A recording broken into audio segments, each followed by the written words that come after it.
Hi, coming to you again, noon. About to give you a little prayer. Lord, thank you again for waking me up this morning and waking everybody else up this morning that deserve your mercy and grace, Lord. Continue to lead and guide us and help us to accomplish the things we think we need and desire. We'll be careful to give you all the praise and glory in Jesus Christ's name. Amen. Okay, y'all, coming back. We're here again. It's gonna be real brief tonight. I don't know if anybody caught the last video, but the last video was about jobs. So basically that was just something to give you, but you know what my main focus is, telling your story. Today, for some reason, I ran across a news interview, and it was about Kyrie Irving. Kyrie is a basketball professional player from New Jersey, and it seems as though the media likes to try to attack this man's character, but he's so intelligent and versed and very rooted and grounded in his words and his being and the way he carries himself. In other words, his movements. So please, leave the brother alone. Maybe even listen to some of the things he's saying. And when you're a professional athlete, you shouldn't be, your character shouldn't be assassinated or attacked in terms of your beliefs or desires. This man has said nothing wrong. So, just a word to the wise, leave him alone. Now, moving right along. Also, I was cleaning my some of my closets out and some of my totes and foot lockers out, and I ran across an obituary of a friend of mine. So I just want to give him a moment, silence, rest in peace. And this brother was a very close friend of mine, Casper Johnson. We call him Cass, but his, government name was Joseph Johnson. Me and Cass did a lot of things together. So I'm telling you this because when I mentioned in my other video about Black-owned businesses and people that was influential in the community, I neglected to mention Sonny Porche. Now, Sonny Porche was rest in peace, and rest his soul. Please rest his soul. Sonny was a black man that owned a business, a grocery store, right directly across the street from the Johnson's house, Casper Johnson's mom's house. And his mom's, the most beautiful lady in the world. Oh, I love that lady. She was so pleasant to talk to. She had a nice voice, a smile. She had the silver gray hair with the beautiful face. It was just so easy on your eyes to look at her. She was a stern and forthright woman. And she was kind to us. Now, back to Sonny. Sonny had 3 sons that one of them passed away early, Leroy. But we have Vincent and Paul Porche. When you went into Sonny's store, everything was in line, in order, organized, clean store, and he had that personality where respect had to be given. But if you were short money or change, Sonny would look out for you. So Sonny, I take my hat off. I don't have a hat tonight, but I give you praise, my brother, and kudos for keeping that area, the bottom part of 12th Avenue with Auburn, and I guess the other street was Straight Street. And Vincent and Leroy are very good friends of mine. So back to the Johnson's house now. So it was also Danny. Danny worked for Bragg's for years. That was another brother. And Mike Johnson, right next to Sonny's store, there was a playground there, a basketball court and like a playground, with swings and stuff. When we went and played ball, but you came to that area, that was Mike's area, Mike Johnson. Don't too many people talk about Mike, but Mike was a warrior. Mike was an excellent basketball player. There's another guy down that area named Edward Black. He was okay, but Mike was that man in that area. And back to the Johnson's house. Miss Johnson also, besides sons, she had daughters too, and they were very beautiful as well. One of her daughters ran with my sister Mookie. Her name was Nora Johnson. Didn't take no mess. Knocked dudes out. Nora. Yeah. She called me her little brother. I love you, Nora. And if you're still here, I give kudos to you. Also, she had two other sisters that I know of. I think it was Evelyn and Renee. All of these ladies was fly, as we say back then, fine. And then when they looked at us, the younger brothers, we just melted. But the respect was given to them. Because remember now, I mentioned in my other videos, they had Zeb Johnson. Zeb was nothing to play with. And you had Ike and Jerry. One day, me and Casper was there in the kitchen, right? I don't think Zeb was there that day. I think it was Ike and Jerry making choke sandwiches, we call it. Peanut butter jelly sandwiches. So Cash was looking hard, so I looked over there. The sandwiches were so thick with peanut butter and jelly, man. Cash was like, and I think Ike said, "Do you want a sandwich? Stop staring at the sandwich."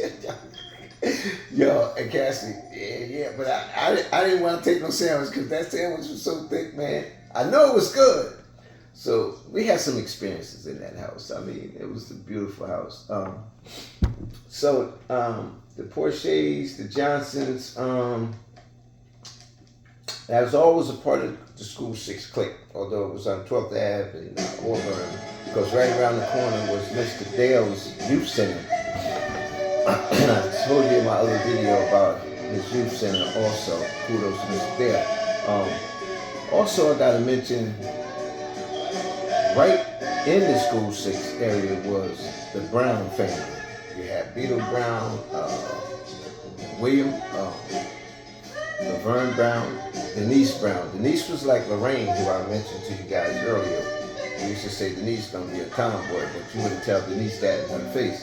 Denise was good in her position, very beautiful. That whole family, those girls, was very, very attractive women. William didn't take no mess. You didn't hear no one talking to William too slick. Beetle either. I think Beetle became a police officer later on. Then you had little Charlie, rest in peace, and Porgy, rest in peace. So the Brown family was very instrumental in our neighborhood as well. Then you go over to Park Ave. Fair Street was the Sweet family. Now, my family is supposed to be related to them on my father's side, but Henrietta was related to them too. Henrietta Young, who made some songs, and she married Al Goodman from the Moments with Brigham and the Brown. And the Sweet family had some brothers in there. Sam, Sweet, karate guy. Every time you see Sam, he's walking around fast. Nothing to play with. Sam would chop you down to a midget size. Cordell Sweet ran with Al Goodman for a while. And you also had, I think his name was Larry. Larry was one of these brothers with a V-shaped brain, no nonsense again. So we had brothers giving us a lot of information back then about life situations. But that Sweet family, and I went to school with Leon. We went to school with Leon Sweet. So kudos to those brothers and rest their souls if they're not here. Last family I'm gonna tell you about. I think this family was called the Jefferson family. Me and Leroy went to school together. Leroy Jefferson and his sister Patricia Jefferson, very fine young lady. They had Frank Jefferson and Sam, I think it was Sam Jefferson. Frank was quoted as a Duke of Patterson. I think there's a lot of controversy in that though. But Frank had a deep reputation for knocking jokers out.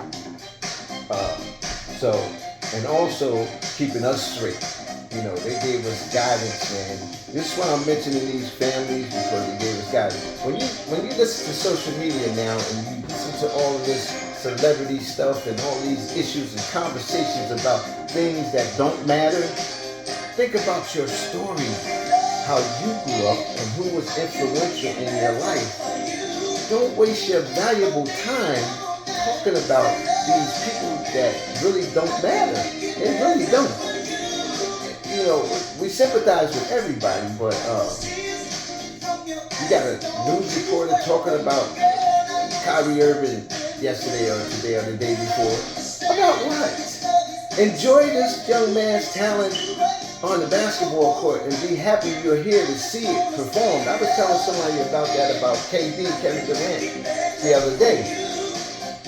Don't come to me with this nonsense conversation, because I'm going to check you, because things that these brothers are doing in some of these basketball, no matter about color, what they're doing, you haven't seen before, because I haven't seen it before. And I've been playing ball almost all my life. And I had tricks, I had to pop dribble, I had to put the ball behind your back twice. You know, I had a bomb shot from half court. But some of these things that these brothers are showing us, these is skills, these are arts, these are things that you probably will never see again. So respect them. Respect their craft, respect what they do. And if you got a comment, and if it ain't a good comment, hold it to yourself. What's so bad about holding it to yourself? Or can you do that? What are you doing with your life? You know what I'm saying? So I'm just sick of it. I'm sick of hearing about all of these folks that don't really matter. You know what I'm saying? So please, again, go to my YouTube channel, John Benjamin, Let's Chop It Up, hosted by Daughter Samia, and view some of my topics. And if you got criticism for me, please bring it to me, because I'm ready. I got stuff to support everything I'm saying, and you're entitled to your opinion. And I love criticism. But I love truth, and I love God, and I'm trying to walk in His plan. So, therefore, you gotta come correct, because if you don't, I'm chopping your knees off. Tell your story, so someone can get something from it. In church, they call it testifying, well, how good God's been to you. Okay, good, but God works through people. So invest in people, okay? I forgot who made the song "People Makes the World Go Round," but let's stop all of this chaos, man. This toxicity, this disrespect. In other words, that's what it comes down to, disrespect.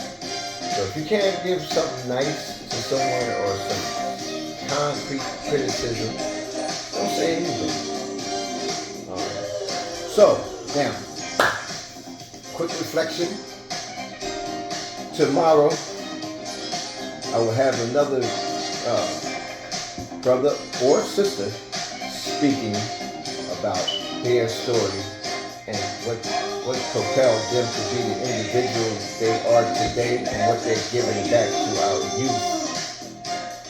Because we all know we're saved because of prayer and because we stood on our ancestors and our forefathers' shoulders.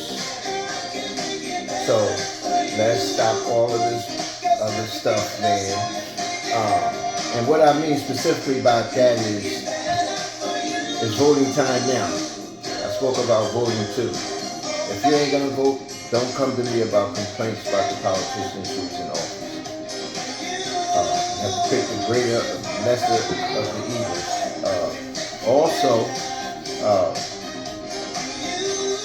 this past presidential election, you got a vice president that I know, and I heard out of her own mouth that she would visit the Schedule 40. What Schedule 40 is a document and material that's been sitting in the government for decades that no one touched, and it's in reference to reparations for black folks.